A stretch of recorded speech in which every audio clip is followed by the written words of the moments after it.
Good morning దేవుని ప్రియ కుమారుడా, good morning దేవుని ప్రియ కుమార్తె, స్పెషల్ గుడ్ మార్నింగ్. ఈ ఉదయాన్న దేవుడు నీతో మాట్లాడుతూ ఒక విషయం చెప్తున్నాడు. నీపైన శిక్ష అంతటినీ కూడా నేను కొట్టివేసేసాను, నీపైన నేరం అంతటినీ కూడా నేను కొట్టివేసేసాను. చూడండి, బైబిల్ ఈ మాట మీకు చదువుతున్నాను. ఈ ఉదయాన్న జాగ్రత్తగా వినండి. హెబ్రీయులు రాసిన పత్రిక 2వ అధ్యాయము ఈ విధంగా ఉంది. కావున మనం విన్న సంగతులు విడిచిపెట్టి కొట్టుకొని పోకుండానట్లు వాటి యందు మరీ విశేష జాగ్రత్త కలిగేందుకు. విన్న సంగతులు ఏమవుతున్నాయో అవి విడిచిపెట్టిన సమయంలో ఒక ప్రవాహం, నదులు ఎలా అయితే నదులో ఒక వ్యక్తి కొట్టుకుని వెళ్ళిపోతాడో అలా కొట్టుకుని వెళ్ళిపోతాడట. హెబ్రీయులు చెప్తున్నాడు, హెబ్రీయులారా మీకు తాడు ఇవ్వబడింది, ఆ తాడును పట్టుకుని మీరు వదిలేకండి. వదిలేస్తే మీరు ఆ ప్రవాహంలో కొట్టుకుని వెళ్ళిపోతారు. అయితే ఆ తాడేనంటే విన్న ఏవో సంగతులు.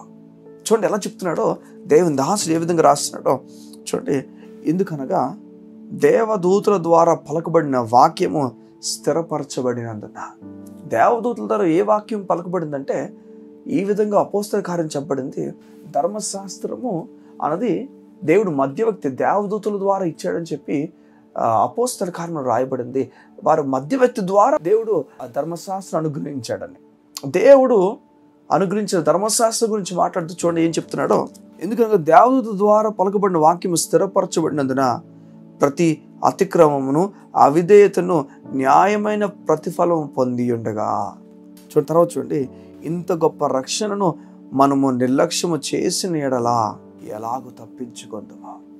చూడండి, ఇంత గొప్ప రక్షణ అంటున్నప్పుడు ఏం అర్థం ఇస్తుంది, దేని గురించి బైబిల్ మాట్లాడుతుందంటే ఇంత గొప్ప రక్షణను నిర్లక్ష్యం చేయొద్దు. ఏంటి రక్షణ, ఆ డీటెయిల్స్ పైన ఇచ్చాడు. ఏంటంటే ప్రతి న్యాయమైన తీర్పు, ప్రతి అతిక్రమము దాని ప్రతిఫలం పొందింది. అంటే నీవు నేను కానీ మా ఈ లోకంలో ఉన్నవారు కానీ చేసిన తప్పులకు దేవుడు ప్రతిఫలాన్ని సిలువపైన అనుగ్రహించేశాడు. దేవుడు శిక్షించేశాడు. యేసు ప్రభు చూడండి, పాపానికి జీతం మరణం అయితే ఆ మరణానికి యేసు తనకు తానుగా అప్పగించుకున్నాడు. నీ ఒకవేళ ఒక 50,000 ఎవరికి ఇవ్వాల్సిన పని వస్తే నువ్వు వారికి ఇచ్చేస్తే ఇక డబ్బులు ఇవ్వాల్సిన పని లేదు, కారణం నువ్వు ఇవ్వాల్సిన ఇచ్చేసావు గనక. అలా నీవు మరణించాల్సిన సమయం ఉండగా, ప్రపంచం అంతా నలుమూలన ప్రజలంతా మరణించాల్సిన సమయం ఉండగా, పాపాన్ని జీతం వారు పొందుకోవాల్సిన సమయం ఉండగా దేవుడు వచ్చి మనల్ని తప్పించి తాను పొందుకున్నాడు. సంగమా, అవును, ఈ మాటకు సంతోషపడాలి. మన శిక్ష అంతా తాను తీసేసుకున్నాడు. దేవుడు ఇప్పుడు చెప్తున్నాడు, ఎంతైతే శిక్షించబడాల నువ్వు, ఆ న్యాయమైన ప్రతిఫలం, ఆ న్యాయమైన తీర్పు యేసు మీద పడిపోయింది. యేసు తీసేసుకున్నాడు. నువ్వు భయపడాల్సిన అవసరం. అందుకు ఇంత గొప్ప రక్షణను నిర్లక్ష్యం చేయొద్దు. చేస్తే తప్పించుకుంటావా. ఒకవేళ యేసు ప్రభునందు విశ్వాసం ఉంచి వెనక్కి వెళ్ళిపోయిన వాడవేమో, లేకపోతే నువ్వు అసలు నీ రక్షణ గురించి ఆలోచన లేనివాడవేమో, ఏది అన్నా అనుకోకుండా క్లిక్ చేయడం వల్ల వింటున్నావేమో.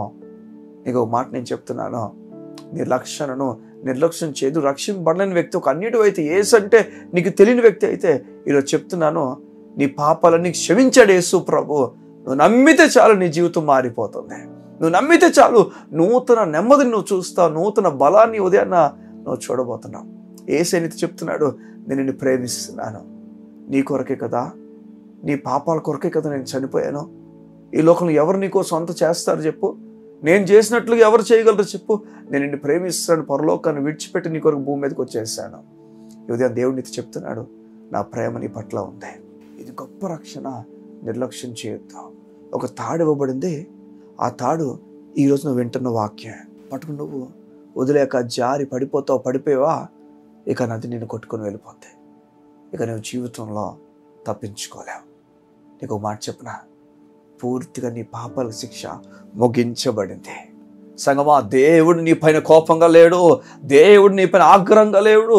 దేవుడు తన కుమారుడిని యేసు ప్రభుని కొట్టేసుకున్నాడు, చంపేసుకున్నాడు, నల్లగొట్టేశాడు, తన జీవితాన్ని పాడు చేసేసాడు. ఆఖరికి మరణించే స్థితికి, మరణానికి తీసుకుని వెళ్ళిపోయాడు. మరణించిన మన జీవితాలు సజీవంగా బలంగా దేవుని ఆరాధించాలని దేవుడు కోరుతున్నాడు. నేను పిలుస్తున్నాడు, రా రా, నీ జీవితాన్ని మారుస్తాను, కడతాను. నూతనమైన ఉద్యోగాలు, నూతనమైన వ్యాపారము, నూతనమైన కుటుంబము, నూతనమైన పనులు నీ జీవితంలో ప్రారంభిస్తాను. దేవుడు ఇచ్చేదానికన్నా ఈ లోకంలో ఇంకెవరైనా ఇవ్వగలరా? దేవుడు చేసేదానికన్నా ఈ లోకంలో ఇంకెవరైనా చేయగలరా? లేరు, చేయలేరు.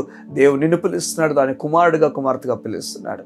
ఎవరైనా లోబడిపో, ఆయనకి లోబడానికి జీవితం చేసే తర్వాత చూడు, ఈ రక్షణ నీ జీవితాన్ని మారుస్తుంది. నీకు గుడ్ న్యూస్ చెప్పరా, నీ పాపాలు మొత్తం తుడిచేశాడు ఆయన. మొత్తం అంతటిని తుడిచేశాడు. నీ పైన కోప భావాలతో లేడు. చూడు యువతి అన్న, సింహాసనం కూర్చున్న దేవుడు నీ పైన ఎంత జాలిగా ప్రేమగా చూస్తున్నాడో, నేను ఎంత ఇష్టపడుతున్నాడో, నీ పైన ఎంత ప్రేమ కలిగి ఉన్నాడో నిన్ను పిలుస్తున్నాడు తన నోటితో. నీతిమంతురాలా, నీతిమంతుడా రా, నా సింహాసనం మీద కూర్చుందో కానీ, నా తొడ మీద కూర్చుందో రా, నాతో పాటు ఉందో రా, నిన్ను గొప్పగా నేను తీసుకెళ్తానని చెప్తున్నాడు. గొప్ప ఆశీర్వాదాలతో నెమ్మతో దేవుడు నిన్ను నడిపిస్తాడు. నమ్ముతున్నావా? ఇంత గొప్ప దేవుడు దగ్గర ఉన్నావు కదా, నీకేం కోదు ఉంటుంది చెప్పు. నేను ఎవరు తీసుకెళ్ళిపోతారు, ఎవరు నేను ఏం చేయగలరో చెప్పు. నీకు వేరుగా రూపింపడిన ఏ ఆయుధము కూడా వర్ధిల్లదు సుమా.